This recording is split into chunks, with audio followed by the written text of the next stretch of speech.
हरे कृष्ण कृष्ण कृष्ण हरे हरे, हरे राम राम राम हरे हरे। मुखं करोति वाचालं पंगुं लंघायते गिरिं यत्कृपातमहं वन्दे श्रीगुरुं दीनतारिणम्। हरे कृष्ण।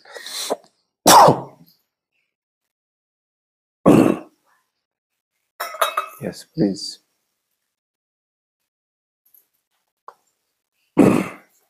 श्रीमद् भागवतम स्कंध तीसरा अध्याय 25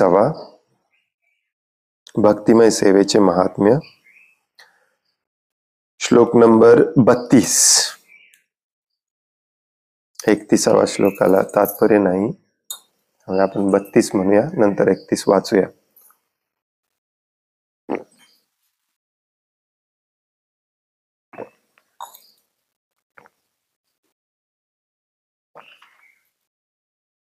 श्री भगवान वाच देवानां गुणलिंगानां आनुश्रविक कर्मणां सत्वे एव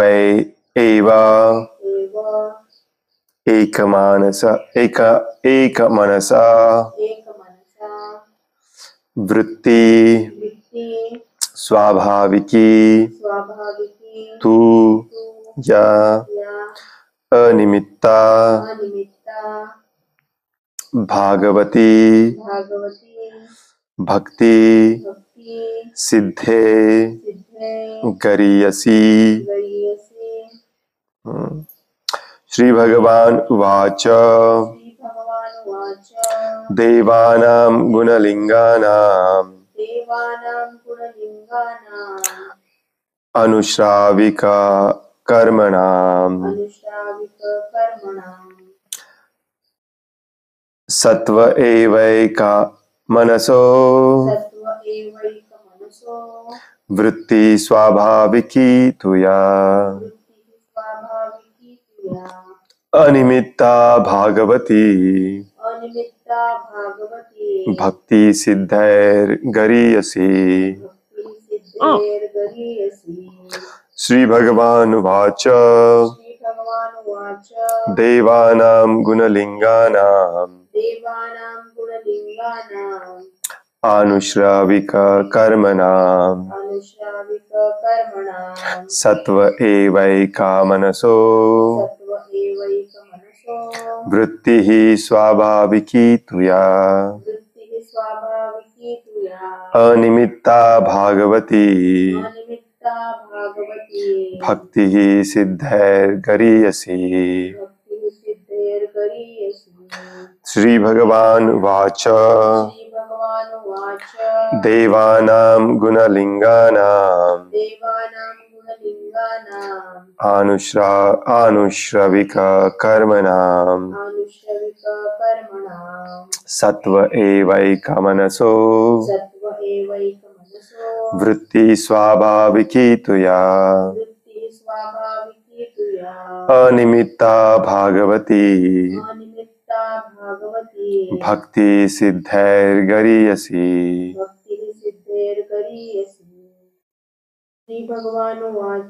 श्री भगवान वाच देवानां गुणलिंगानां अनुश्रविक कर्मणां सत्व एवैका मनसो वृत्तिः स्वाभाविकी तुया अनिमित्ता भागवती भक्ति सिद्धैर्गरीयसी। श्री भगवान उवाच श्री भगवान म्हणाले, परम पुरुषोत्तम श्री भगवान म्हणाले, देवानां इंद्रियांचे किंवा इंद्रियांच्या अधिष्ठात्री देवतांचे गुणलिंगानाम जे इंद्रिय विषय जाणू शकते अनुश्रविक शास्त्रानुसार कर्मणाम जी कार्य करतात सत्वे मनाला किंवा भगवंतांना एव केवळ एक मनसः अविचलित मन असणाऱ्या मनुष्याचे वृत्ती प्रवृत्ती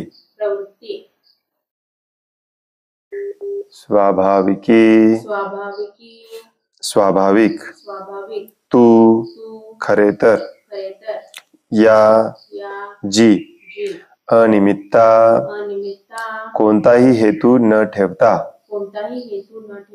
भागवती भगवंतांच्या भक्ती भक्तिमय सेवा सिद्धाय मुक्तीपेक्षा गरीयसी श्रेष्ठ.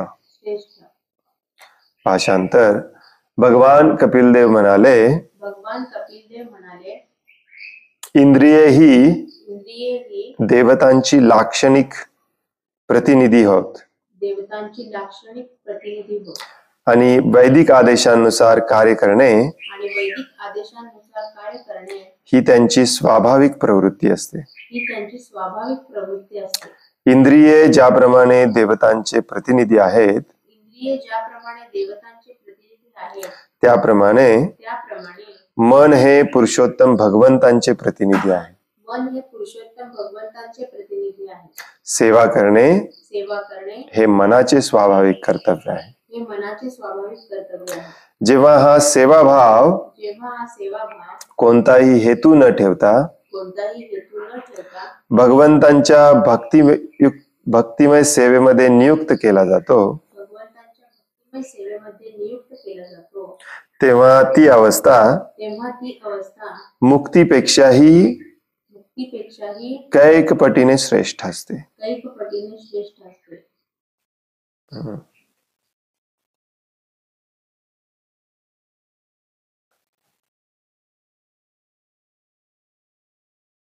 मागच्या काही श्लोकांमध्ये भगवान कपिलदेव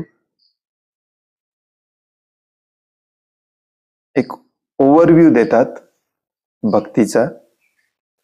साधूंचा संघ, साधूंच्या संघामध्ये काय केलं पाहिजे. त्यानंतर देवहूती विचारते मला डिटेलमध्ये सांगा. आता डिटेलमध्ये सांगायला सुरुवात करतात. अजूनही नाही, हा अध्याय संपल्यानंतर खऱ्या अर्थाने सुरू होईल.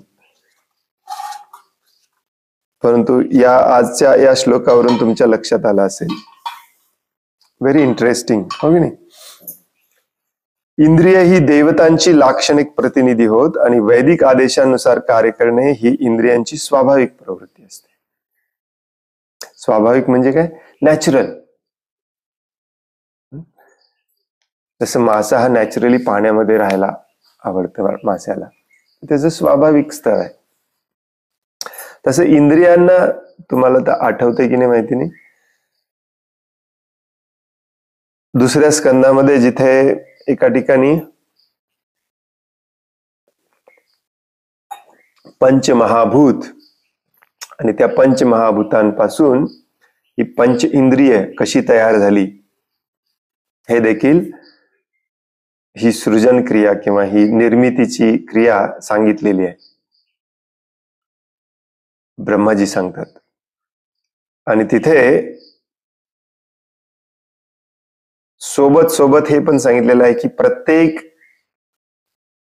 पंचमहाभूतामधला एक जो आहे, पृथ्वी अग्नी जल वायू आकाश, या प्रत्येकाला एक इंद्रिय, आपल्यातला 5 इंद्रियापैकी एक इंद्रिय कनेक्टेड आहे.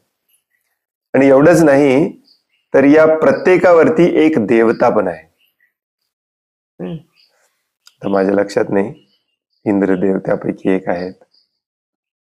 आणि त्याचं कारण, जेव्हा ही सृष्टी किंवा ब्रह्मांड निर्माण केलं जातं तेव्हा हे पंच महाभूत निर्माण केले जातात, त्याच्याबरोबर पंच इंद्रिय निर्माण केली जातात, त्याच्याबरोबर पाच रस निर्माण केले जातात. इंद्रिय आणि इंद्रियांच्या विषयाचा कॉन्टॅक्ट आल्यानंतर जो रस निर्माण होतो तो, आणि त्याचबरोबर या 5 इंद्रियांवरती 5 देवता निर्माण केल्या जातात, ज्या या इंद्रिय विषयांना आणि इंद्रियांना कंट्रोलमध्ये ठेवू शकते. ही निर्मितीची प्रक्रिया असते. त्यामुळे त्या देवतांची ही इंद्रिय ही प्रतिनिधी असतात. त्यांच्या कंट्रोलमध्ये जर ती राहिली, त्यांच्या आदेशानुसार म्हणजेच वैदिक आदेशानुसार जर ही इंद्रिय काम करत असतील तर ते परफेक्टली असतं. त्यालाच वर्णाश्रम म्हणतात. ही स्वाभाविक स्थिती असते, नॅचरल कंडिशन असते, नॅचरल स्थिती असते. आणि ही नॅचरल स्थितीमध्ये आपण न राहिल्यामुळे आपण दूषित होतो. इथे भगवान कपिल देव एक इंटरेस्टिंग गोष्ट सांगतात. जशी ही इंद्रिय ही त्या इंद्रियांच्या देवतांच्या प्रतिनिधी असतात आणि त्या वैदिक आदेशानुसार काम करणे हे इंद्रियांसाठी नॅचरल असतं, स्वाभाविक असतं. तसंच मन हे परमपुरुषोत्तम भगवंतांचा प्रतिनिधी असतो. त्यामुळे सेवा करणे हे मनाची स्वाभाविक स्थिती असते, नॅचरल स्टेट असते, ज्यालाच धर्म म्हटलं जातं. मनाचं स्वाभाविक कर्तव्य असतं. आणि म्हणून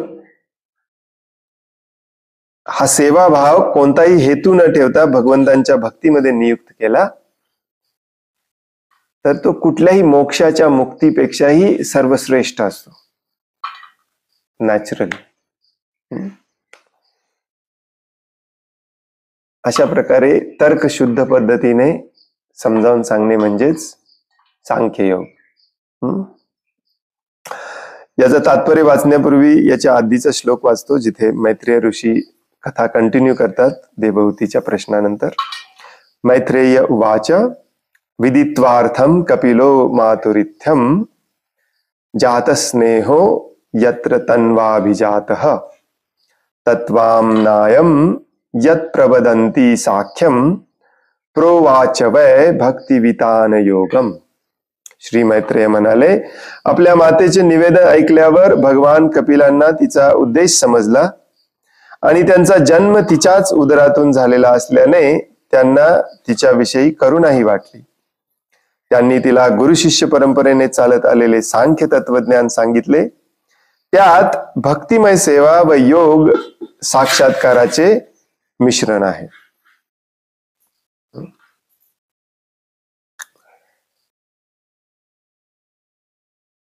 त्याच्यावरती तात्पर्य नाही दिलेलं. बेसिकली कथा पुढे नेतात मैत्रेय ऋषी. हे संभाषण सुरू आहे मैत्रेय आणि विदुरजी यांच्यामध्ये. जे संभाषण सुरू आहे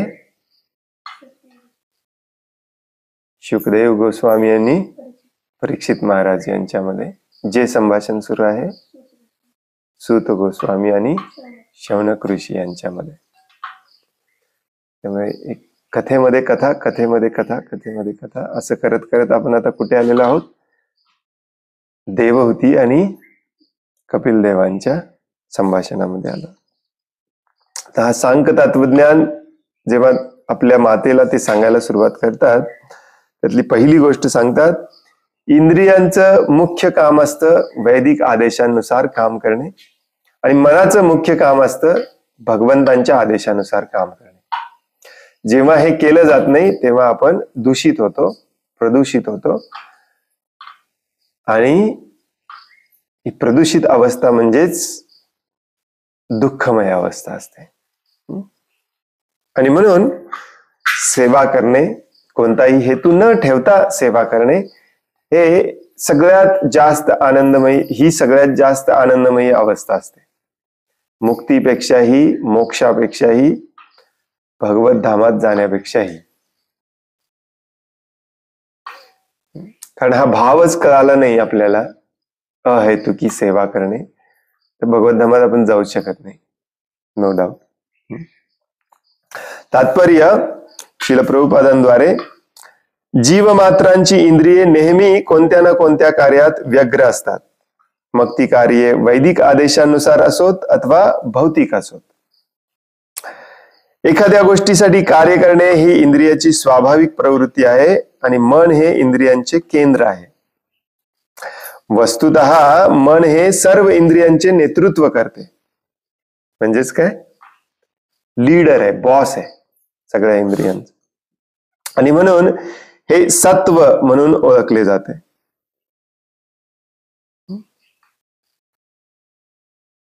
त्याचप्रमाणे या भौतिक विश्वाच्या व्यवस्थापनात गुंतलेल्या सूर्य, चंद्र, इंद्र इत्यादी देवतांचे प्रमुख पुरुषोत्तम भगवान हे आहेत. ही इंद्रिय देवतांचे प्रतिनिधी आहेत आणि यांचा बॉस आहे मन, जसं देवतांचं बॉस आहे भगवान. जेव्हा ही इंद्रिय, या इंद्रियांना काहीतरी केलंच पाहिजे. तुम्ही डोळे कायमचं बंद करून बसू शकत नाही. जिभेला काहीतरी खायला तरी पाहिजे किंवा बोलायला तरी पाहिजे, किंवा कधी कधी दोन्ही पाहिजे. काही ना काहीतरी यांना केलं पाहिजे. हाताला काहीतरी केलं पाहिजे, पायाने काहीतरी केलं पाहिजे. ही पण इंद्रियच आहे. 5 जी आपल्याला मेन शिकवली जातात शाळा कॉलेजमध्ये, त्याला ज्ञानेंद्रिय म्हटलेलं आहे. आणि हात पाय वगैरे हे जे आहेत त्यांना कर्मेंद्रिय म्हटलेलं आहे. याच्याद्वारे आपण कर्म करतो, काम करतो. यांना गप्प ठेवून चालत नाही. यांची नॅचरल स्थिती असते काही ना काहीतरी करणे. म्हणजे त्यांचं कामच ते आहे, ऐकणे, बोलणे. जेव्हा ते वैदिक आदेशानुसार कार्य करतात तेव्हा ते आपापल्या त्यांच्या अधिष्ठाता देवतांच्या आदेशानुसार कार्य करतात. मग सगळ्यांचा बॉस असतो मन. मनाचं काम काय असतं, या इंद्रियांकडून काम करवून घेणे. इंग्लिशमध्ये परवा एक मी मन वाचली, जे मनाला दिसत नाही ते डोळ्यांना कधीच दिसत नाही, जरी तुमच्या डोळ्यासमोर असलं तरी. मग हे इंद्रिय जरी काम करत असले तरी जोपर्यंत मनाने घेतलेलं नसतंय तोपर्यंत इंद्रियांच्या कामाला काही अर्थ नसतो.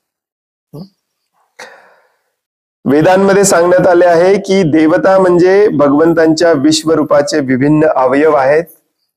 भागवतामध्ये पण सांगितलंय, आपण ऑलरेडी वाचलं.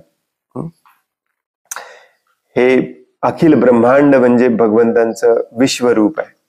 याचं स्पष्टीकरण वेगवेगळ्या पद्धतीने दिलेलं आहे वेगवेगळ्या ठिकाणी. वर्णाश्रमामध्ये ब्राह्मण म्हणजे शिर, क्षत्रिय म्हणजे बाहू, वैश्य म्हणजे उदर आणि शूद्र म्हणजे पाय. जेव्हा 14 ग्रह लोकांची रचना येते तेव्हा वरचे ब्रह्मलोक, सत्यलोक भगवंतांच्या कपाळावरती, हळूहळू असं करत करत करत कटी प्रदेशावरती मृत्यूलोक जिथे आपण आहोत, आणि पायाच्या पासून ते पायाच्या तळव्यापर्यंत सगळे पाताळ लोक. वेगवेगळ्या पद्धतीने भगवंतांचं वर्णन केलेलं आहे. वेगवेगळे देवी देवता भगवंतांच्या शरीरामध्ये मधला कुठला अवयव, पार्ट रिप्रेझेंट करतात हे देखील सांगितलेलं आहे. हे आपण ऑलरेडी वाचलेलं आहे ना दुसऱ्या स्कंदामध्ये सगळं. आपल्या इंद्रियांचे नियंत्रण ही विभिन्न देवतांद्वारेच केले जाते आणि म्हणून आपली इंद्रिय देखील हे भगवंतांच्या या विश्वरूपाच्या कंपॅरेटिव्हली समान ठिकाणी आहेत. त्यामुळे त्या त्या देवता त्या त्या अवयवांचं कंट्रोल करतात आणि हे कंट्रोल गरजेचं असतं. जसं मी सुरुवातीला म्हणालो, जेव्हा भगवंत हे इंद्रिय विषय निर्माण करतात तेव्हाच इंद्रिय रस निर्माण करतात, मग इंद्रियाच्या देवता निर्माण करतात आणि मग इंद्रिय निर्माण करतात.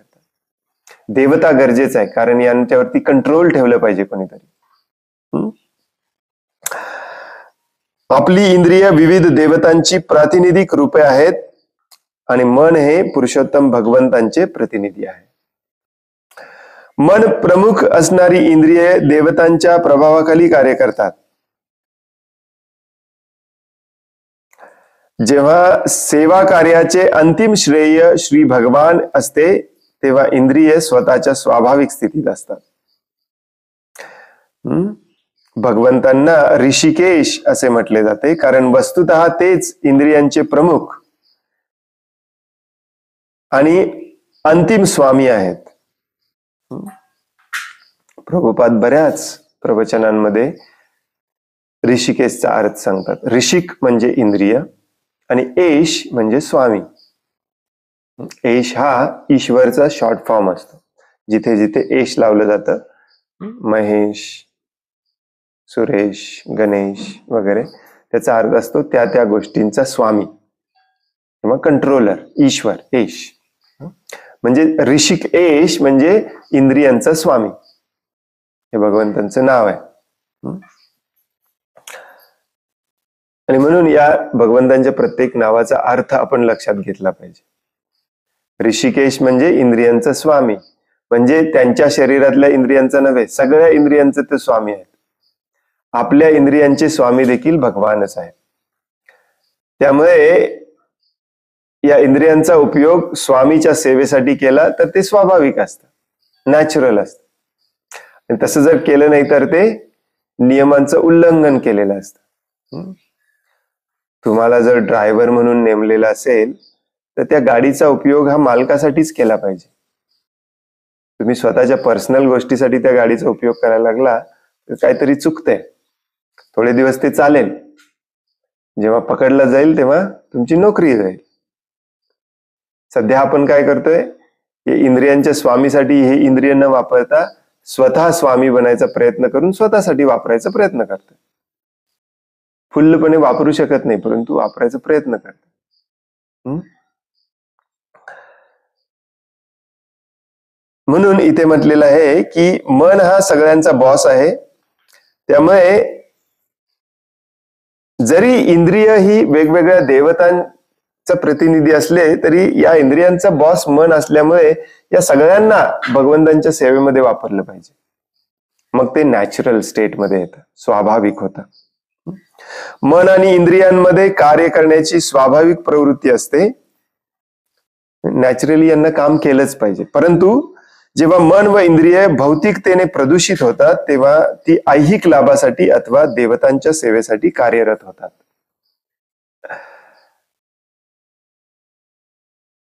आता सध्या स्थितीला कलियुगामध्ये जर बघायला गेलं तर मनाला आणि इंद्रियांना देवतांसाठी पण काही करायचं नाही.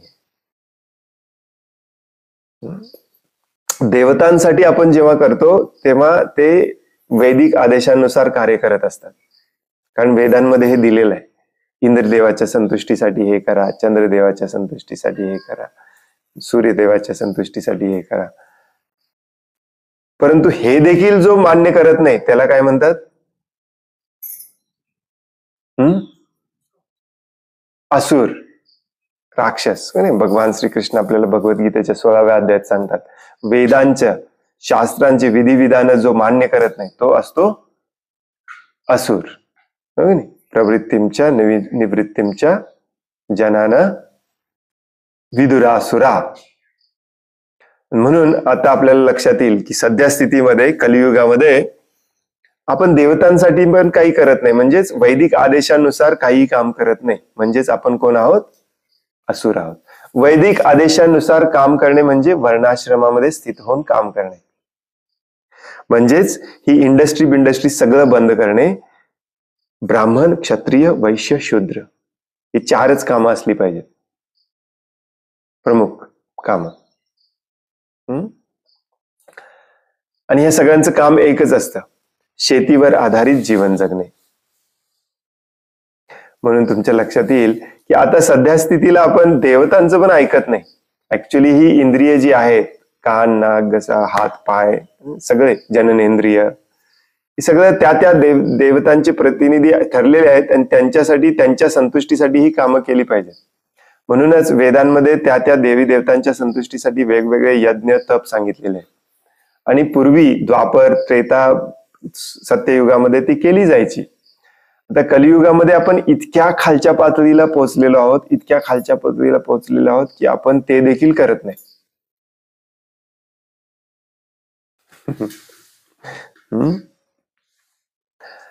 त्यामुळे जेव्हा जेव्हा भागवतामध्ये आपण सकाम कर्म किंवा कर्मी, इंद्रिय जेव्हा ऐहिक लाभासाठी कार्यरत असतात, याचा अर्थ असा नाही जे आपण सध्या करतोय. आपण सध्या तर एकदम घाणेरडं काम करतोय, एकदम खालच्या थराला जाऊन पाप कर्म, उग्र कर्म करतोय. याला काही अर्थच नाही. जेव्हा खऱ्या अर्थाने आपण वेदांमध्ये जे लिहिलेलं आहे ते करायला लागू, तेव्हा आपण या भौतिक सुखासाठी काम करणे किंवा सकाम कर्म करणे या लेवलला येतो. त्या लेवलला देखील तुम्हाला या सध्याच्या परिस्थितीमध्ये 1% पण कोणी दिसणार नाही. इतक्या खालच्या पातळीला आपण सध्या आलेलो.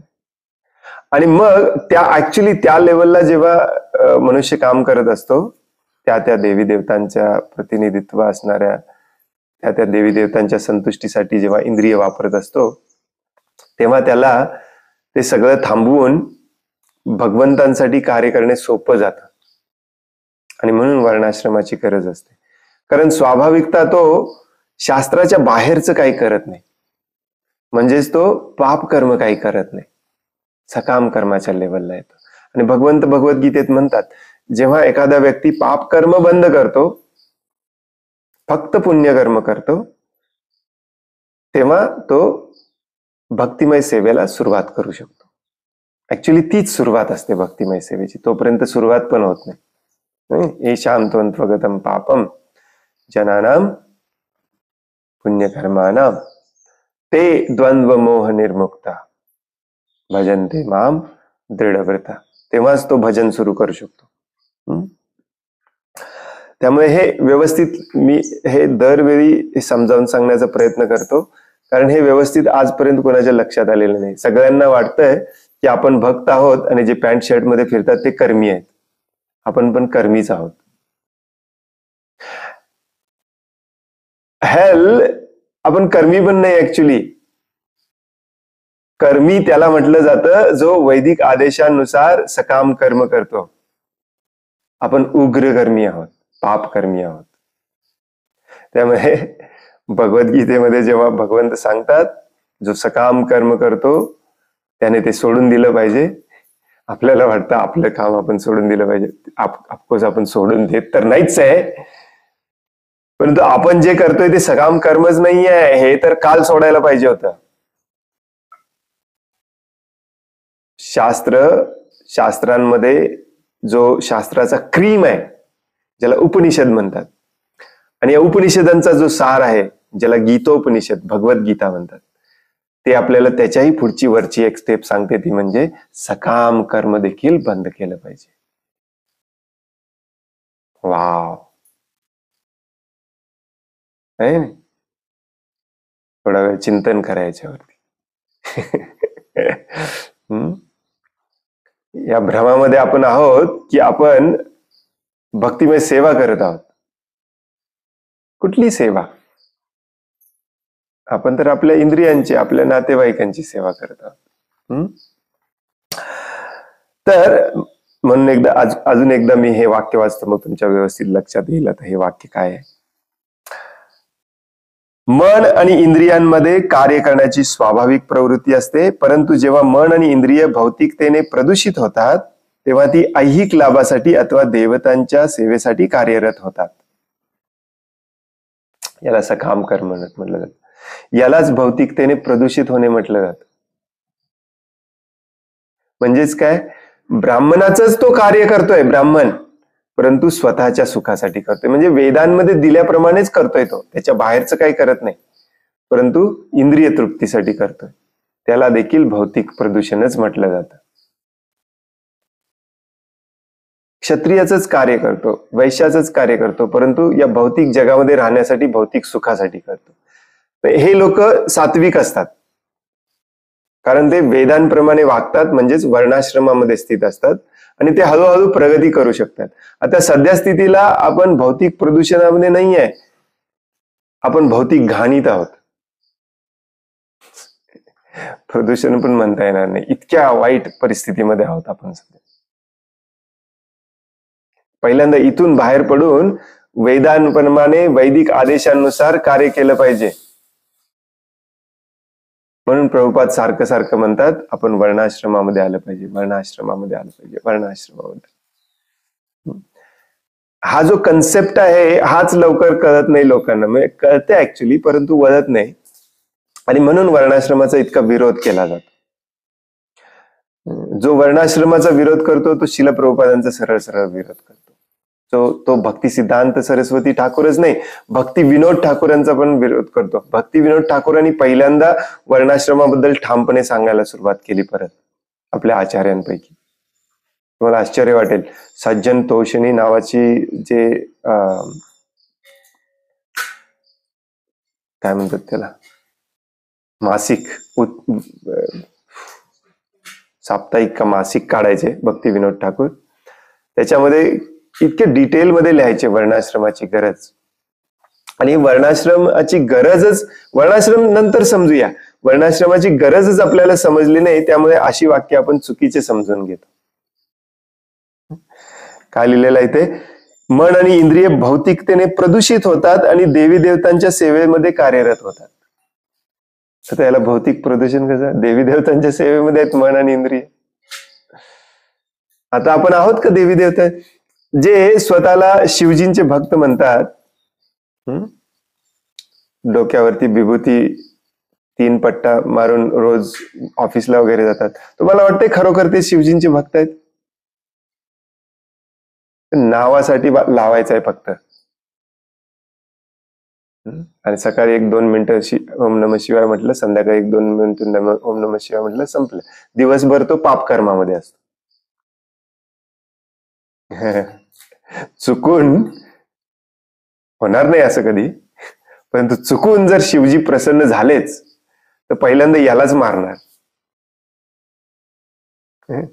जसे हे आपले 3rd क्लास लोक शिवाजी महाराजांच्या नावाखाली जय जय शिवराय, जय जगदंब करतात. चुकून जर शिवाजी महाराज परत आलेच, कारण ते हे लोक म्हणतात राजे परत या, आलेच तर पहिल्यांदा यांनाच मारणार.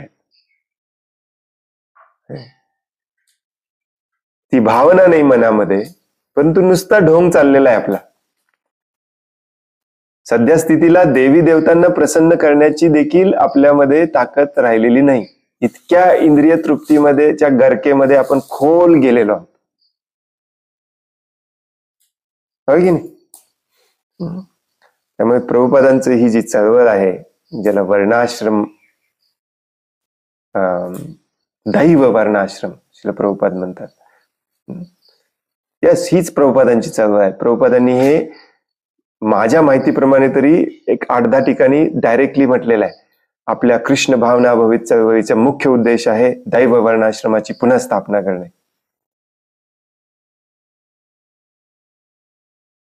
हे व्यवस्थितपणे समजत नाही आपल्याला, आणि म्हणून आपल्याला असं दिसतं समाजामध्ये की सगळेच आपण आजकाल सहजीय होत चाललंय, सगळेच. मन आणि इंद्रिय जेव्हा भौतिकतेने प्रदूषित होतात तेव्हा ती देवतांच्या सेवेसाठी कार्यरत होतात. वास्तविकपणे त्यांनी एकमेव भगवंतांचीच सेवा करावायची असते. म्हणजे काय, फक्त आणि फक्त एकमेव म्हणजे काय, फक्त आणि फक्त भगवंतांचीच सेवा करायची असते. इंद्रियांना ऋषिक असे म्हटले जाते आणि भगवंतांना ऋषिकेश असे म्हटले जाते. अप्रत्यक्षपणे सर्व इंद्रियांचा स्वाभाविकताच भगवंतांची सेवा करण्याकडे कल असतो. हीच भक्ती म्हणून ओळखली जाते.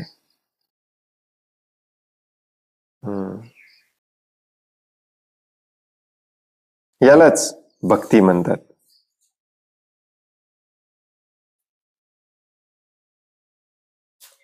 नॅचरली तेच करायचं असतं. मग आता तुमच्या लक्षात आलं असेल, हे लक्षात आलं की मग आपल्या लक्षात येतं एखाद्या गोष्टीची नॅचरल स्वाभाविक स्थिती ही आहे, त्या स्वाभाविक स्थितीतून काढून त्याला दुसरीकडे ठेवायचा प्रयत्न केला तर तो सदैव दुःखी असणार.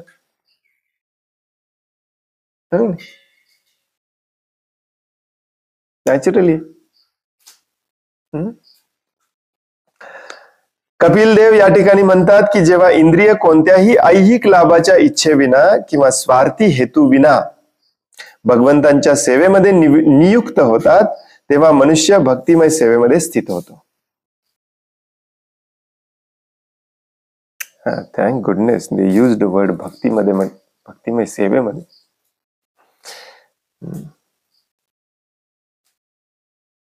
हे इतकं फास्ट आणि प्रोफेशनली लोकांना पैसे देऊन भाषांतर करून घेतलेलं आहे.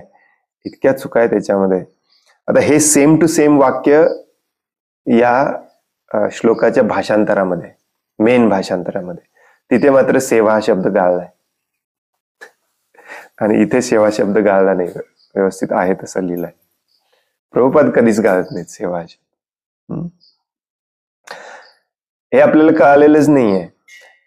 कारण हे मन, हे हात, पाय, इंद्रिय यांना गप्प तर ठेवता येत नाही. काही ना काहीतरी यांनी केलं पाहिजे. पण यांचं नॅचरल स्वाभाविक स्थिती आहे सेवा करणे. मग ती कोणाची? भगवंतांची. मग ती कशी? निस्वार्थपणे, कोणताही हेतू न ठेवता. हे सगळं लक्षात आल्यानंतर, हे सगळं लक्षात घेऊन जो सेवा करतो तो खऱ्या अर्थाने भक्तीमध्ये स्थित असतो. तो खऱ्या अर्थाने भक्त होतो. तो खऱ्या अर्थाने त्याची भक्ती सुरू होते. हे याचा गंधही नसताना आपण जी भक्ती करतोय ती भक्ती म्हटलीच जाऊ शकत नाही. Very important to understand. असा सेवाभाव, असा सेवाभाव सिद्धी अर्थात मुक्तीपेक्षाही कैक पटीने श्रेष्ठ आहे, हे भगवान कपिल देव इथे सांगतायत. कारण आनंद याच्यातच आहे. मुक्ती किंवा मोक्ष किंवा कुठलीही दुसरी सिद्धी प्राप्त करण्याची जेव्हा आपली इच्छा असते तेव्हा आपण परत स्वार्थी होतो. आणि बघा, जो स्वार्थी असतो तो दुःखी असतो. कारण जिथे स्वार्थ आला तिथे काम आला, जिथे काम आला तिथे क्रोध आला, जिथे क्रोध आला तिथे भ्रम आला, जिथे भ्रम आला तिथे बुद्धिनाश आला. ही सायकल सुरू झाली जी भगवद्गीतेमध्ये सांगितलेली आपल्याला. कारण स्वतःची वैयक्तिक काम इच्छा, ज्याला स्वार्थ म्हटलं जातं, प्रभुपाद म्हणतात it is bound to fail one day. हा प्रकृतीचा नियम आहे. कुठली पण काम इच्छा असू दे आपली, भगवंतांची सेवा करण्याची देखील असू दे, स्वार्थी इच्छा, ती एक दिवस फेल होणार. जेव्हा मनुष्य निस्वार्थपणे अहैतुकी सेवा करायला लागतो तेव्हाच त्याला खऱ्या अर्थाने तो क्रोध, मोह, भ्रम या सगळ्यातून मुक्त होतो आणि तीच आनंदाची अवस्था असते. त्यालाच ब्रह्मभूत अवस्था म्हणतात. त्या अवस्थेला पोचायचं असेल तर हे बाकीचं सगळं सोडून दिलं पाहिजे. सिद्धी, लालसा, निस्वार्थपणे कोणत्याही भौतिक लाभाच्या इच्छेविना सेवा केली पाहिजे. भगवंतांची सेवा करण्याची प्रवृत्ती अर्थात भक्ती ही मुक्तीपेक्षा कित्येक पटीने श्रेष्ठ अशा दिव्य स्तरावर स्थित आहे. म्हणून भक्ती ही मोक्षापलीकडील अवस्था आहे.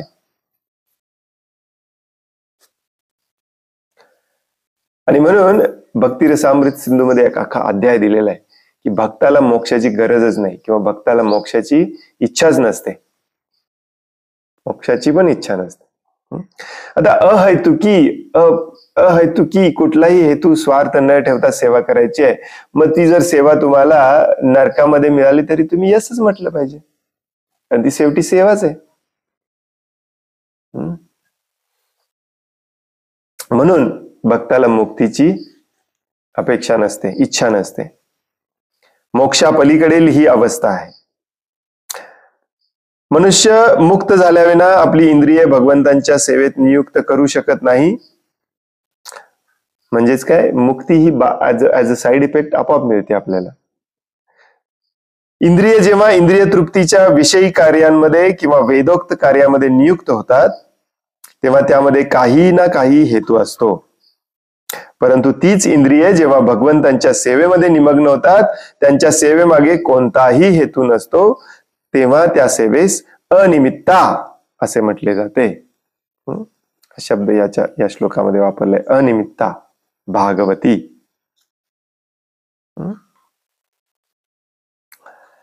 हीच मनाची ही स्वाभाविक प्रवृत्ती असते. याचा निष्कर्ष असा की वेदोक्त आदेशांनी अथवा ऐहिक कार्यांनी विचलित न होता मन जेव्हा कृष्ण भावनेमध्ये म्हणजेच भगवंतांच्या भक्तिमय सेवेमध्ये पूर्णपणे निमग्न होते, तेव्हा ती अवस्था सर्वाधिक इच्छिल्या जाणाऱ्या भवबंधनातून मुक्त होण्याच्या मोक्षावस्थेपेक्षाही अधिक श्रेष्ठ आहे.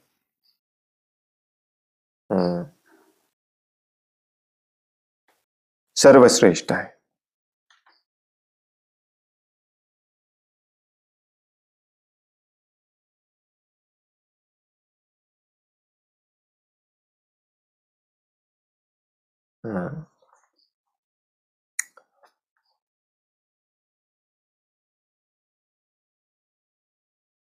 पुढच्या श्लोकावरती आहे तात्पर्य थोडा.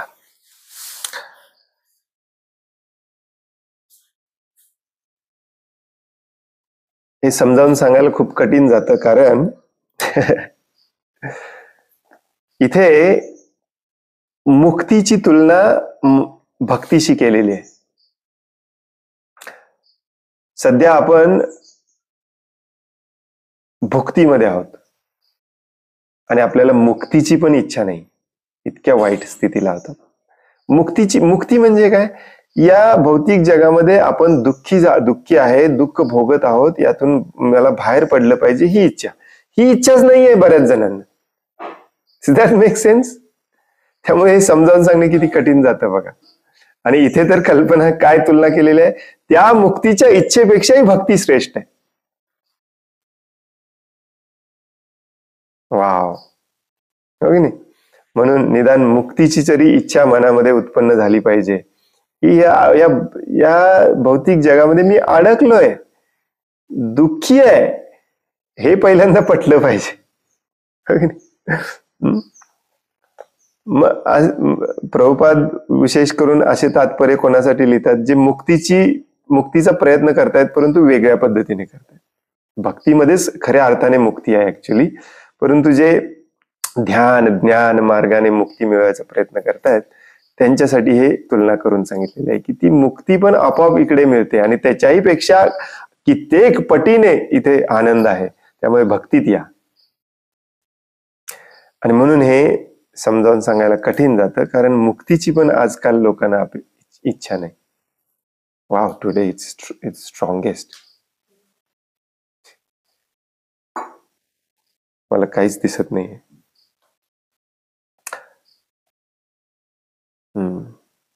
हरे कृष्ण. कोणाला काही प्रश्न आहे, काही सांगायचं आहे?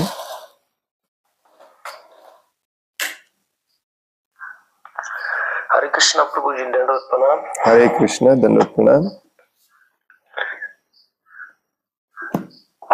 हरे कृष्ण. हरे कृष्ण. यस प्रभुजी. हरे कृष्ण. यस प्रभुजी, ऐकू येते. येतोय आवाज प्रभुजी? Yes yes. हा प्रभुजी, सध्या आपण खूप खालच्या स्तरावर आहेत आणि ज्यावेळेस आपण आपल्या प्राकृतिक गुणानुसार कार्य करू त्यावेळेस आपण म्हणजे स्वाभाविक स्थितीत येऊ, म्हणजे वर्णाश्रमाप्रमाणे कार्य करू. आणि आपल्याला आता तुम्ही समजून सांगितलं की वर्णाश्रम पण सोडायचा आहे आणि मग आपल्याला वरच्या स्टेजला जायचंय.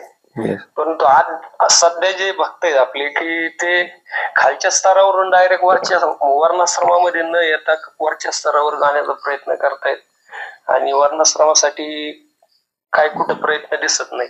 तर मग हे शक्य आहे का, म्हणजे खालून डायरेक्ट खालच्या स्तरावरून वर जाणं? हरे कृष्ण. शक्य आहे, शक्य नाही असं नाही, परंतु ते कोणासाठी शक्य आहे?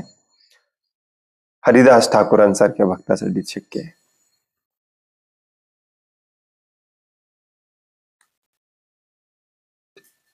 एक असतं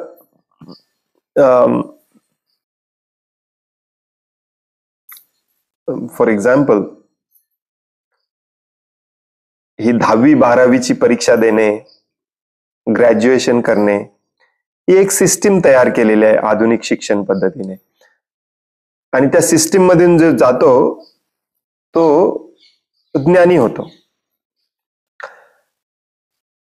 या सिस्टीम मधून न जाता डायरेक्टली तुम्ही ज्ञानी होऊ शकता का? ऑफकोर्स होऊ शकता. नाही, कित्येक उदाहरणं आहेत जे 10वी-12वी ग्रॅज्युएट झालेल्यांपेक्षाही कित्येक पटीने ज्ञानी आहेत. कंपनी चालवतात, इंडस्ट्री चालवतात. त्यामुळे या शिक्षण पद्धतीच्या या स्टँडर्ड मधून गेलंच पाहिजे असं काही नाहीये. परंतु ते ज्ञान न घेता स्वतःला ऑलरेडी ग्रॅज्युएट समजणे, या भ्रमात राहणे, तो मूर्खपणा आहे. मग तो 1000 कंपन्या सुरू करतो आणि त्याच्या सगळ्या कंपन्या बुडतात. त्याला वाटतं माझ्याकडे ऑलरेडी ज्ञान मिळालेलं आहे. त्यामुळे अशा प्रकारे कुठलेही शाळेत न जाता, कॉलेजमध्ये न जाता मोठे उद्योगपती किती होतात? करोडोतला एका दुसरा होतो. हो की नाही? बाकीच्या सगळ्यांना या शाळेतूनच जावं लागतं, सिस्टीम मधूनच जावं लागतं, प्रॉपर डिग्री घ्यावी लागते, MBA करावा लागतो, मग त्यांना ते ज्ञान मिळतं, मग ते कुठल्या तरी अवस्थेला जाऊन पोहोचतात. तसंच आहे वर्णाश्रमाची. तसे बघायला गेलं तर काहीच गरज नाही. भगवंत देखील सांगतात, चैतन्य महाप्रभू देखील सांगतात की वर्णाश्रम हे भौतिक जगामध्येच आहे, भौतिक जगासाठीच आहे. परंतु तेच भगवंत सांगतात की ही सिस्टीम मी निर्माण केलेली आहे. याची जर तुम्ही व्यवस्थितपणे याच्यामध्ये तुम्ही स्टेप बाय स्टेप गेला तर तुम्ही माझ्याकडे येऊ शकता. हे कशासाठी सांगितलंय? कारण आपली अवस्थाच तेवढी वाईट आहे म्हणून सांगितलं.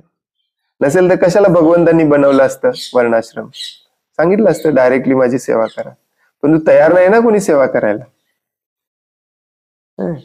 जसं तुम्ही म्हणता की बऱ्याच भक्तांना वाटतंय की वर्णाश्रमाची काही गरज नाही, आपण डायरेक्टली भक्त होऊ शकतो, होतो.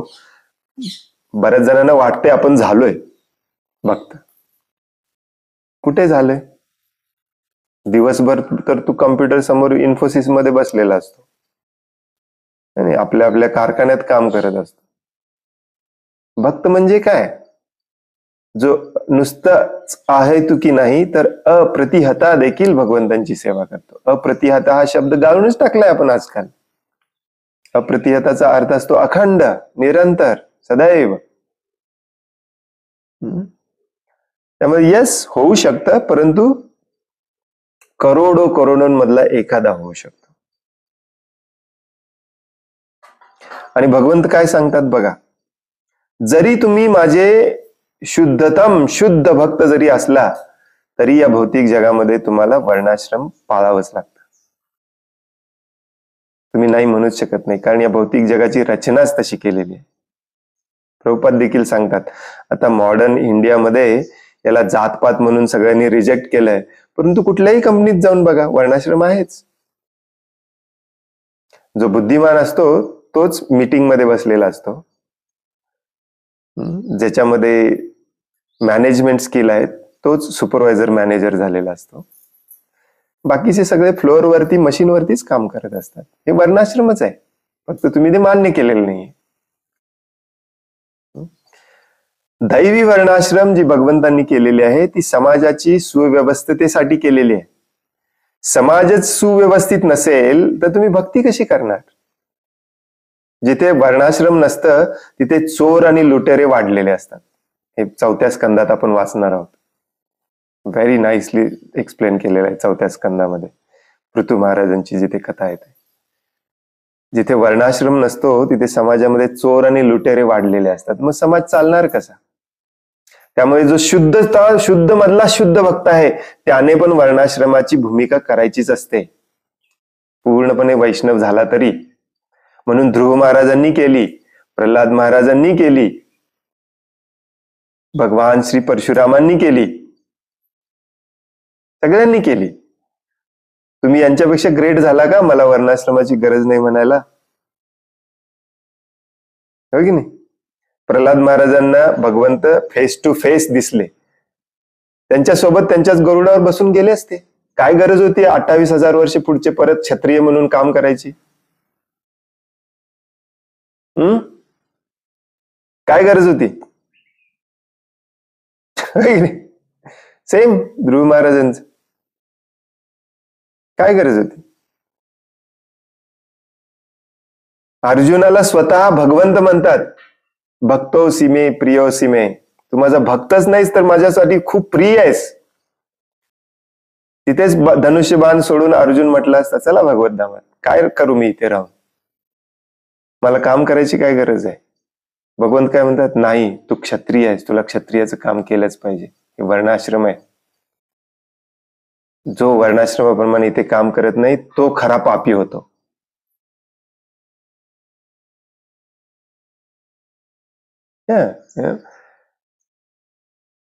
मग प्रभुपाद देखील म्हणतात, मग वा हरिदास ठाकूरांसारखं रोज सकाळपासून झोपेपर्यंत 3 लाख वेळेला नाव घ्या आणि ते पण अपराध रहित घ्या, बघूया तुम्हाला जमतंय का?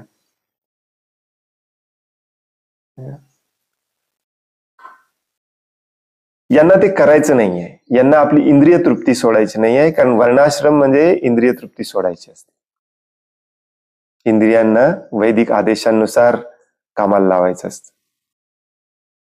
मग ही पळवाट आहे ऍक्च्युली या लोकांची, आणि म्हणून आपल्याला सगळीकडे कनिष्ठच दिसतात, कोणी मध्यम लेवलला पण आलेलं दिसत नाही, आणि सगळे पळवाटच शोधतायत. हो नाही? परवा जो आपण जप कसा करायचा याच्याबद्दलचा क्लास घेतला, त्याच्यानंतर त्या प्रभूजींचा प्रश्न ऐकल्यानंतर मला खरोखर आश्चर्याचा धक्का बसला की हे ऐकल्यानंतर देखील परंतु प्रभूजीचाच प्रश्न कसा काय येतो आपल्या मनामध्ये. It's amazing. इतकी आपल्यामध्ये ही इंद्रिय तृप्तीची इतकी स्ट्रॉंग इच्छा आहे, सोडायचंच नाही आपल्याला.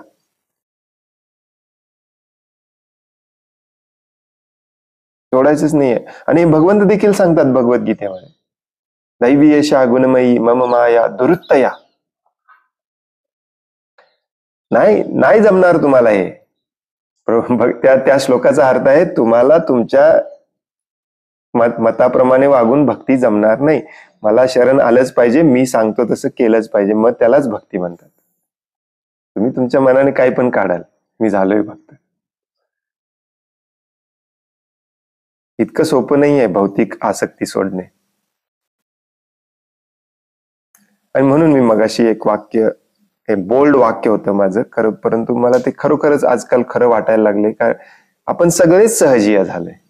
सगळ्यांनाच वाटतं सहज भक्ती खूप सोपी आहे. कशाही प्रकारचं पाप कर्म करत आपण भक्ती करू शकतो, हे सगळ्यांना वाटतंय आजकाल. म्हणूनच कोणाला हे नको आहे वर्णाश्रम वगैरे. वैष्णव हा ब्राह्मणापेक्षाही श्रेष्ठ असतो, हे शास्त्रामध्ये बऱ्याच ठिकाणी दिलेलं आहे. परंतु तोच वैष्णव भगवंतांनी निर्माण केलंय म्हणून वर्णाश्रमामध्ये एक प्रकारची भूमिका करत असतो, नाटक करत असतो, कारण ती भगवंतांची सिस्टीम आहे, सोडून चालत नाही. नाहीतर काय गरज होती युधिष्ठिर महाराजांना युद्ध करायची, अर्जुनला युद्ध करायची? तुम्हाला काय वाटतंय, तुम्ही अर्जुनपेक्षा शुद्ध भक्त झालाय आजकाल? वाटतंय का? आपण तुलना करू शकतो का आपण अर्जुनाशी? मग अर्जुनाला भगवंत सांगतात तू तुझं काम सोडू नको, आपण का तयार झालोय आपलं काम सोडायला? बरं, काम सोडलंय तरी करताय तुम्ही दिवसभर जप करताय? ते पण नाही. अर्जुन ऍक्च्युली दिवसभर जप करायला तयार होता. मला हे युद्ध काय करायचं नाही, मी जंगलात जातो आणि दिवसभर तुमचं स्मरण चिंतन करत बसतो, जातो भगवत धामात. हे करत तर नाहीच आहे आपण. परंतु म्हणतो हे की मला माझं कर्तव्य करायची काही गरज नाही वर्णाश्रमाप्रमाणे. कसं शक्य आहे? हे कुठल्याही कॉमन सेन्स लॉजिक मध्ये हे बसत नाही.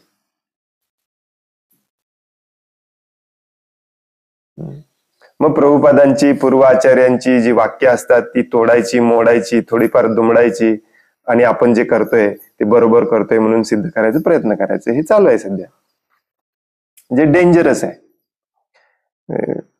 त्याच्यात नुकसान तुमचंच आहे ऍक्च्युली. काय तिथलं काय,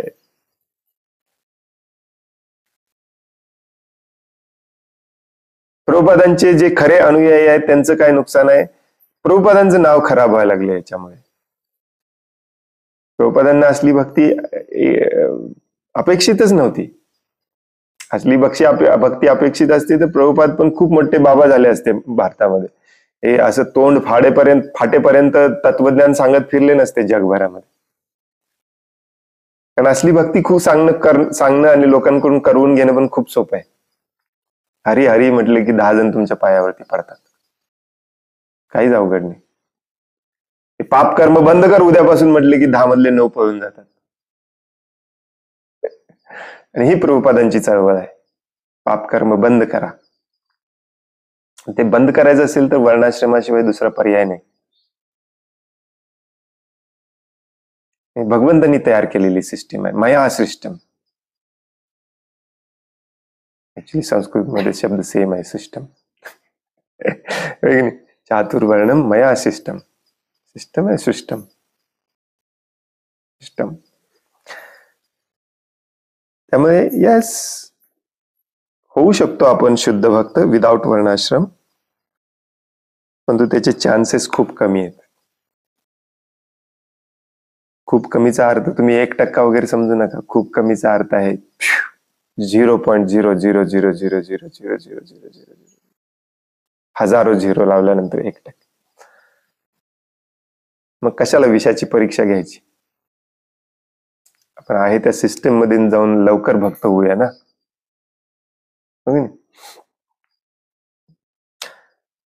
हरे Krishna. Does that make sense? पटतंय तुम्हाला हे? हो प्रभूजी, त्याच्यामुळे मी 101% म्हटलं होतं प्रभूजी. हरे कृष्ण. हरे कृष्ण.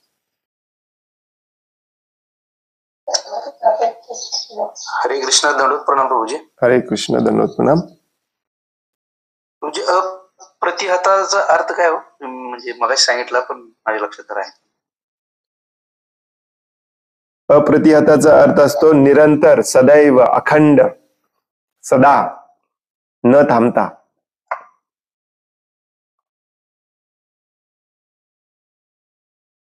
प्रभूजी, अनेक तुम्ही म्हटला की वैष्णव हा ब्राह्मणांपेक्षा श्रेष्ठ असतो, मग ते कुठल्या म्हणजे शास्त्रात असं सांगितलं? सगळी हे जे ब्राह्मण दीक्षित आहेत ते वैष्णवांना कमी समजतात आपल्यापेक्षा. त्याने आम्हाला दंडवत घालायला पाहिजे, आम्ही दिसल्यावर आम्हाला लगेच हे करायला पाहिजे, अशी अपेक्षा ठेवतात. तुम्ही म्हणताय की वैष्णव ब्राह्मणांपेक्षा श्रेष्ठ असतं, मग ती कुठल्या शास्त्रात सांगितलं असं? भागवतामध्ये सांगितलंय बऱ्याच ठिकाणी. तर एक्झॅक्टली श्लोक शोधावा लागेल, परंतु बऱ्याच ठिकाणी प्रभुपाद बऱ्याच ठिकाणी सांगतात. परंतु ब्राह्मण देखील वैष्णवच असतो, क्षत्रिय देखील वैष्णवच असतो, जो शुद्ध भक्त असतो तो. आपल्याला ब्राह्मण निर्माण करायचे नाहीत, आपल्याला वैष्णव निर्माण करायचे आहेत. आणि वैष्णव हा कोणीही असू शकतो, शूद्र देखील वैष्णव असू शकतो. ब्राह्मण वैष्णव, क्षत्रिय वैष्णव, वैश्य वैष्णव आणि शूद्र वैष्णव, 4ही वैष्णव तयार करायचे. आणि स्त्री वैष्णव, स्त्रियांना पण वैष्णव बनवायचं. वैष्णव म्हणजे भगवंतांचा शुद्ध भक्त.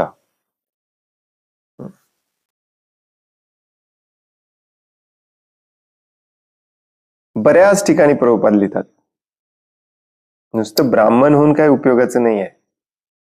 ब्रह्मजानाती इति ब्राह्मण, परंतु ज्या दिवशी तुम्ही भगवंतांची सेवा करायला येता त्या दिवशी तुम्ही वैष्णव होता, भक्त होता. नुसतंच ब्राह्मण होऊन या जगामध्ये ब्राह्मणाची कर्तव्य करण्यात काही अर्थ नाही.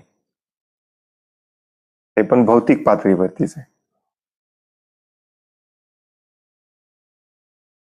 हे आपले इस्कॉन मधले भक्त असं म्हणत असतील तर त्याच्याकडे लक्ष देऊ नका प्रभूजी, हे ब्राह्मण पण नाही. ब्राह्मण व्हायला भगवद्गीतेत सांगितल्याप्रमाणे ब्राह्मणाचे गुण असावे लागतात. क्षमा, दमा, तपा, शौच, शांती, तितिक्षवा. आणि जो ब्रह्म जाणलेला असतो तो ब्राह्मण असतो. ब्रह्म जानाति इति ब्राह्मण. आजकाल हे तुम्हाला पण ब्राह्मण दीक्षा उद्या मिळू शकते जर थोडा वशिला लावला तर. सगळं वशिल्यावरती मिळतं आजकाल. आणि म्हणून हे ब्राह्मण दीक्षा हे प्रतिष्ठेचं फक्त एक हे झालेलं आहे, साधन झालेलं आहे. याला म्हणून कोणी सिरियसली घेत नाही आजकाल. प्रतिष्ठा मिळवण्याचं एक साधन झालेलं आहे ब्राह्मण दीक्षा.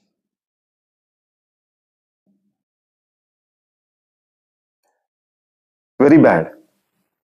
भक्ती विकास महाराजांचा एक 10 मिनिटाचा व्हिडिओ आहे, लेक्चर आहे याच्यावरती. महाराज पण म्हणतात काही उपयोग नाही, सगळे प्रतिष्ठेच्या मागे लागलेले आहेत म्हणून ब्राह्मण दीक्षा घेतात, दुसरं काही नाही.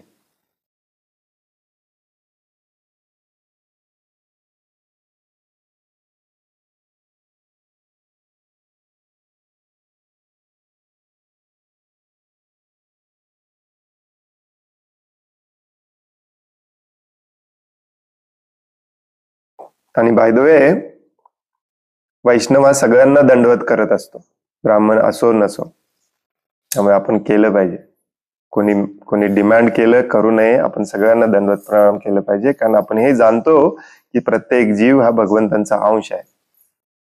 त्यामुळे दंडवत प्रणाम करायला काही कमीपणा वाटला नसला पाहिजे, सगळ्यांना केलं पाहिजे. असुरांना देखील. आपल्या शुद्धतेसाठी ते गरजेचं आहे. त्यामुळे काही वाईट वाटून घेऊ नका. जेव्हा तुम्ही दंडवत प्रणाम करता तेव्हा तुमची शुद्धता होते, भले समोरचा आसुर ही का असेना.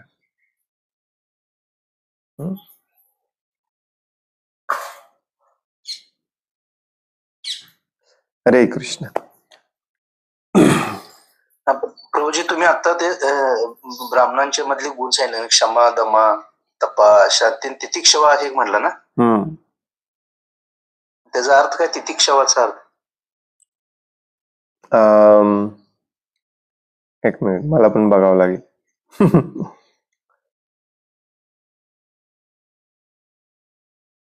परवाच वाचला आपण, ब्रह्म कर्म स्वभावजम, हो की नाही?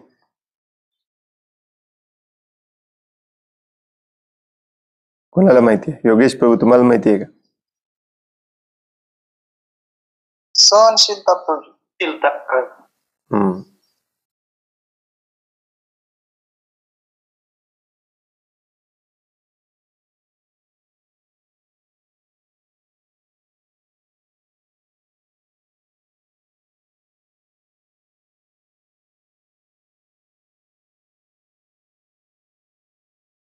हरे कृष्ण प्रभूजी, दंडवत प्रणाम. हरे कृष्ण, दंडवत प्रणाम. प्रभूजी, आता जे तुम्ही गुरुची लक्षणं सांगितली बरोबर, तर त्याच्यामध्ये आता जे सध्याचे गुरु आहेत, ते दीक्षा गुरु असो नाही तर शिक्षा गुरु असो, तर मला एका प्रभूजीने विचारलं की तुम्हाला विचारा की हे कसं असू शकतात गुरु. तर जसं की एखादा नवीन भक्त आहे, तो भक्तीमध्ये आला आणि काही कारणास्तव तो बाहेर पडायचा प्रयत्न करतो, म्हणजे त्याला सोडायचंय. मग अशा परिस्थितीमध्ये जर समजा ते जे शिक्षा गुरु आहेत त्यांना परत ते भक्तीत आणण्यासाठी काहीच प्रयत्न करत नाहीत, उलट ते त्यांच्यावर ते असे काय अहंकाराने त्यांच्याकडे बघतात की हे आपले दुश्मनच आहेत, मग अशा वेळेस हे भक्त खरेच भक्त म्हणजे ते गुरु आहेत का, ते कसे असू शकतात त्याच्याबद्दल सांगतो. हरे कृष्ण. गुरुबद्दल आपण बोललो आज.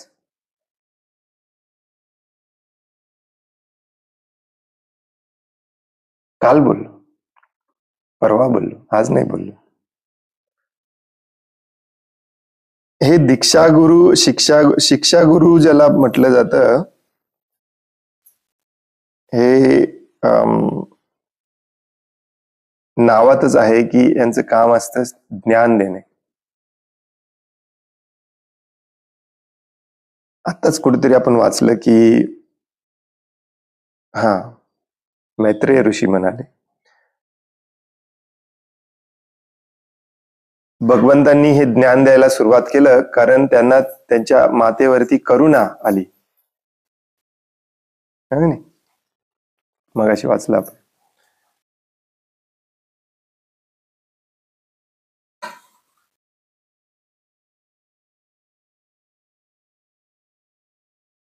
प्रभुपादांचे शब्द कधी कधी कठोर वाटतात, आपल्याला मनाला टोचणारे वाटतात, परंतु ते सगळं प्रभुपाद आपल्या करुणेमुळे बोलायचे की समोरच्याला हे समजावं, समोरच्यानी हे ज्ञान घ्यावं, त्यातून त्याने आपली बद्ध अवस्था, आपली पाप अवस्था बंद करावी, बाहेर पडावं. ही तळमळ असते, यालाच करुणा म्हणतात. आणि ही जर नसेल तर तुम्ही गुरुच होऊ शकत नाही. म्हणजे काही असू दे, शिक्षा असो, दीक्षा गुरु असो, शिक्षा गुरु असो, काही असो.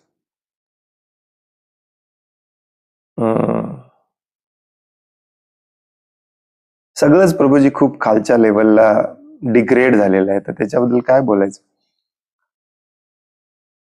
खूप तुम्ही जर चैतन्य चरितामृत वाचला तर तुम्हाला खऱ्या अर्थाने कळेल की शिक्षा गुरु म्हणजे काय.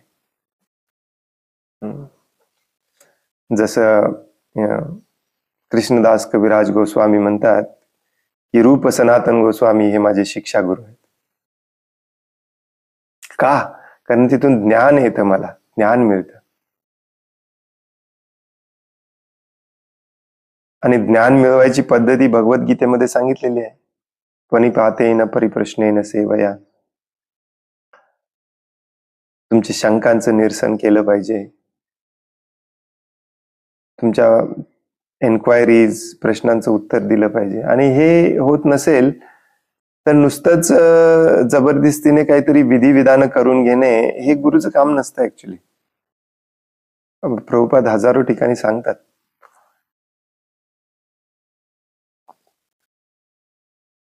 आजकाल प्रत्येकालाच गुरु व्हायचे. न्यूयॉर्क मध्ये एक प्रभूजी आहेत, नाव विसरलो मी.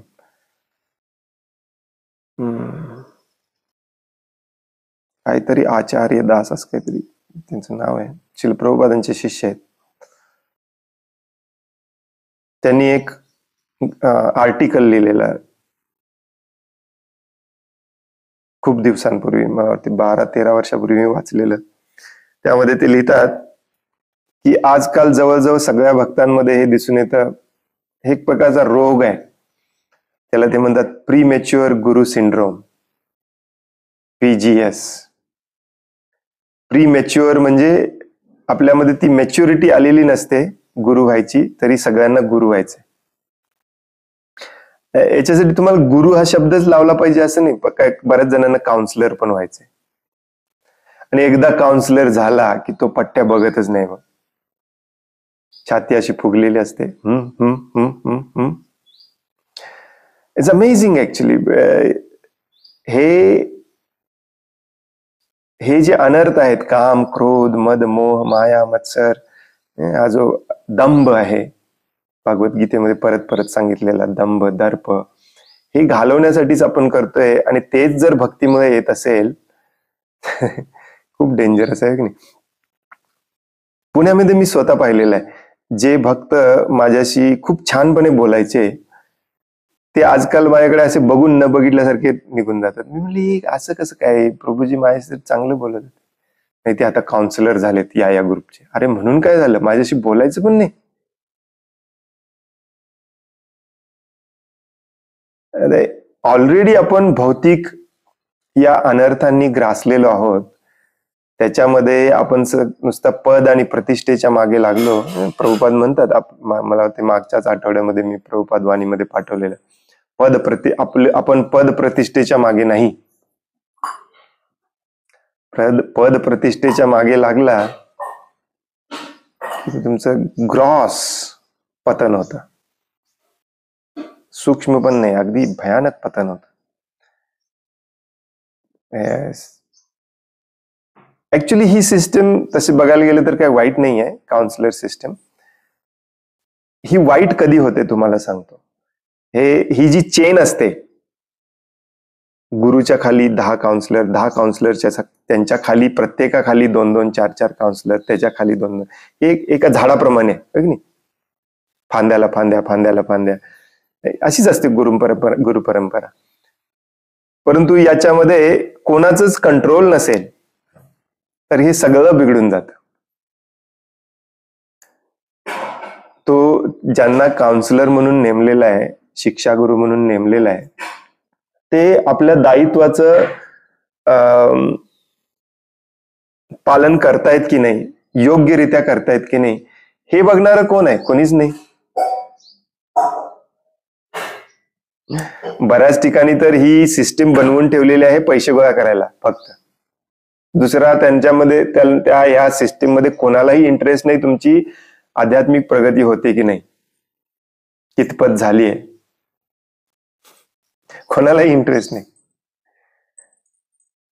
मग ते व्यवस्थितपणे शास्त्रोक्त पद्धतीने आपलं कार्य करतायत की नाही, दया करुणेच्या आधारावरती सगळ्यांना ज्ञान देतायत की नाही, त्यांना भक्तीमध्ये पुढे आणतायत की नाही, हे कुठे बघितलंच जात नाही. ही सिस्टीम ठीक आहे, सिस्टीम बनवायची तर अशी फुलप्रूफ पण बनवा ना, जशी मोठ्या फॅक्टरीमध्ये, मोठ्या कंपनीमध्ये देखील हीच सिस्टीम असते, है की नाही. मालकाच्या खाली एक मॅनेजिंग डायरेक्टर असतो, त्याच्या खाली वेगवेगळे मॅनेजर्स असतात, त्यांच्या खाली सुपरवायझर्स असतात, त्यांच्या खाली कामगार असतात. परंतु प्रत्येकाचं लक्ष असतं की या प्रत्येक लेवलला प्रत्येक जण जे कंपनीचं ध्येय आहे, मिशन आहे, त्याच्याशी सगळे अलाइंड आहेत की नाही, हो की नाही. हे जेव्हा बघितलं जात नाही तेव्हा मग पूर्ण कंपनी डबघाईला येते, अशी अवस्था होते. It's very bad, very very very bad. अहो, भक्तीमध्ये काय, ऍक्च्युली तुमच्या नॉर्मल संबंधामध्ये समजा तुम्हाला एक जवळचा मित्र आहे आणि तो अचानकपणे तुमचे फोन घेत नाहीये, तुमच्याशी बोलत नाहीये, तर तुमच्या मनामध्ये असं वाटत नाही त्याला जाऊन विचारावं, बाबा काय झालं, माझ्याकडून काय चुकलं काय, वाटतंय की नाही, वाटतंय की नाही. हा, मग एखादा भक्त सत्संगला येत नसेल, आपले फोन उचलत नसेल, तर आपण गुरु बिरू सगळं विसरून त्याच्या घरी गेलं पाहिजे. काय झालं प्रभूजी, आमचं काय चुकलं का, तुमचे काय प्रॉब्लेम आहेत का, आम्ही काय मदत करू शकतो का, हेच प्रेम भाव आहे. It's very important. तुमच्यापैकी काही जणांना माहिती आहे, आमच्या सत्संगला एक प्रभूजी यायचे आणि ते अचानकपणे फोन घ्यायचं बंद केले, यायचंच बंद केले. आम्ही किती प्रयत्न केला, त्याच्या घरी जाऊन आलो मी 3 वेळा.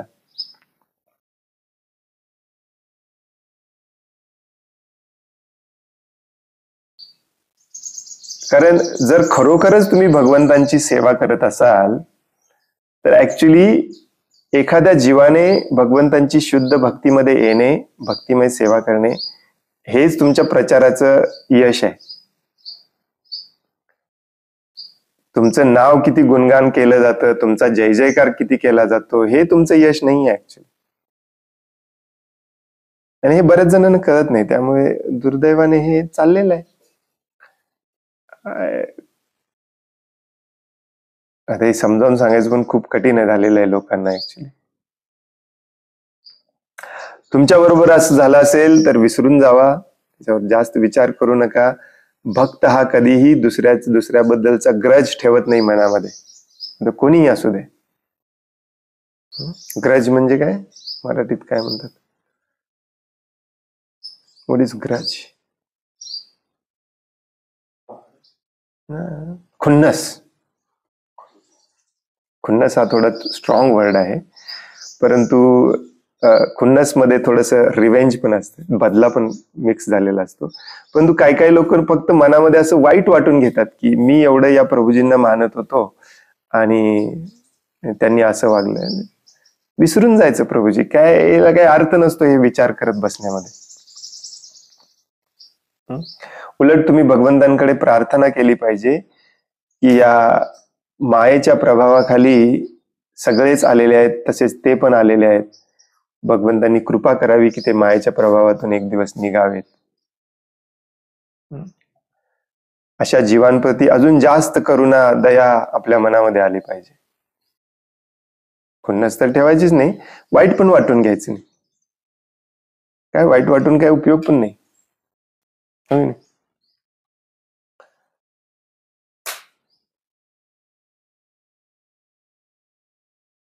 माझं स्पष्ट मत आहे बघा, मुळात तुम्ही या काउन्सिलर सिस्टीम मध्येच पडू नका.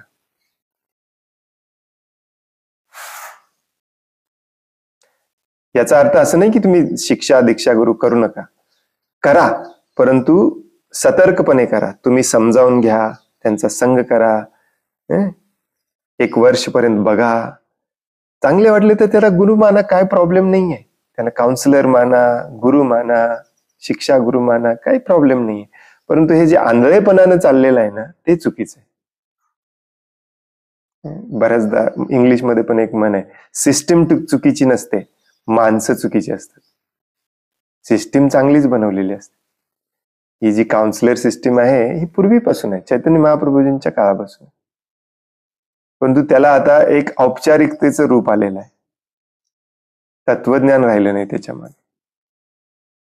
पूर्वी ते अनौपचारिक होतं तरी खूप स्ट्रॉंग होतं, शुद्ध होतं. त्यामुळे नो प्रॉब्लेम, देर आहे, दुरुस्त आहे, हो की नाही.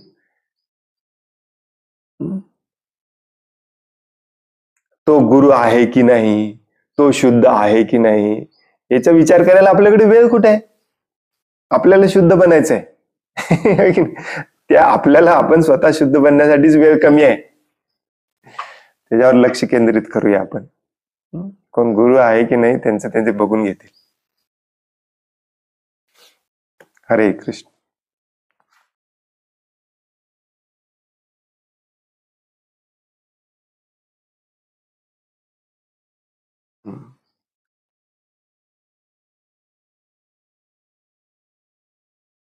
थांबूया आपण आज इथे. हरे कृष्ण. खूप खूप धन्यवाद. वांछा कल्पतरुभ्यश्च कृपा सिंधुभ्य एव च पतितानां पावनेभ्यो वैष्णवेभ्यो नमो नमः. अनंत कोटि वैष्णव वृंद की जय. वैष्णव ठाकुर श्रील प्रभुपाद की जय. ग्रंथराज श्रीमद् भागवतम की जय.